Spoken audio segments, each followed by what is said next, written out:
Hey, it's Joe Amoia, founder and creator of GPSforlove.com. Got a quick question for you. Do you have a hard time letting go of the past? Do you have a hard time getting over your ex? Well, if so, I want you to pay close attention because I have a great video for you today that's going to give you some real-life tools and strategies that will help you get over the past, get over your ex, and leave it where it belongs, back there.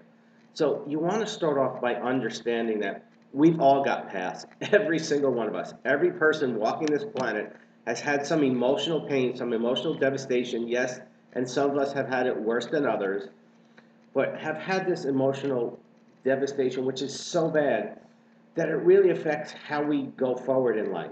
You know, the pain we experience, the heartbreak, just makes it difficult to move on, to get our hopes up again, to trust again. And as a result, it affects who we are and how we go forward in life. So I've got some tips that are going to help you. So the first thing I want you to do is to realize that everything that had happened to you really happened for you. So what I mean by that? See, I believe everything that happens to us is designed and we participate in it because it's part of our journey. Now, I know some of you go, Joe, that's bullshit. You know, I would never participate in this. And I get that from the surface. But I think sometimes when we step out of our life and we get further down the path, we see that, you know what, there was a reason we had to go through all that. So two things are going to help you.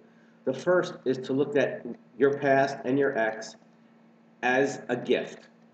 So step out, take some mirror time and say, okay, well, I know it's hard for you to think, but if you did, how could you see this as a gift? And what you're going to see is that maybe you got something really cool from it. Maybe it was the experience to really feel love deeply. Maybe it was the experience to trust someone for a little while anyway. Maybe it was to feel a connection physically, emotionally, spiritually that you never felt before. And so it was a gift to show you that, hey, you know what, it can be like this. But ultimately something happened and it disappeared. And that's what most of us do, is we focus on the devastation instead of saying, you know, that was a taste of what it can be, and I want more of that as we go forward, but more consistently. So that's the first part, is you got to look at it as a gift. The second part, and this is the really important one, is you have to look at it as an expensive learning lesson. Okay? That's where you realize that it happened for you, and there's something you're meant to learn from that.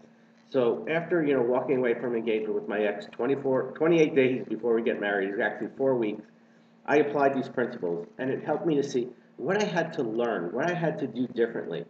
And it really made a huge difference because I stepped out of that relationship. I took some time off, took a good look in the mirror, took that mirror time, and said, what role did I play in this madness? Because the truth was, she didn't hold a gun to my head. She didn't force me to stay there. I willingly participated in the mayhem.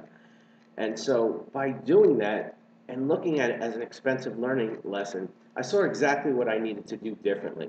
You know, I saw that, you know, I spent so much time trying to make her happy and make the relationship work that I lost who I was.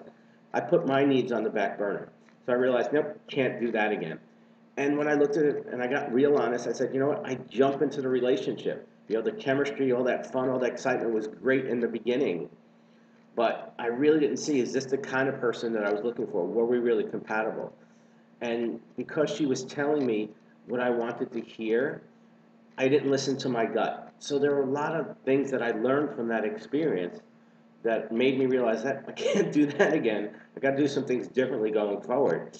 And as a result of making those small changes, it allowed me to be the person I needed to be to create the relationship that I really wanted. And now 14 years later, here I am with the exact relationship that I've always wanted. And it's even better than I could have imagined.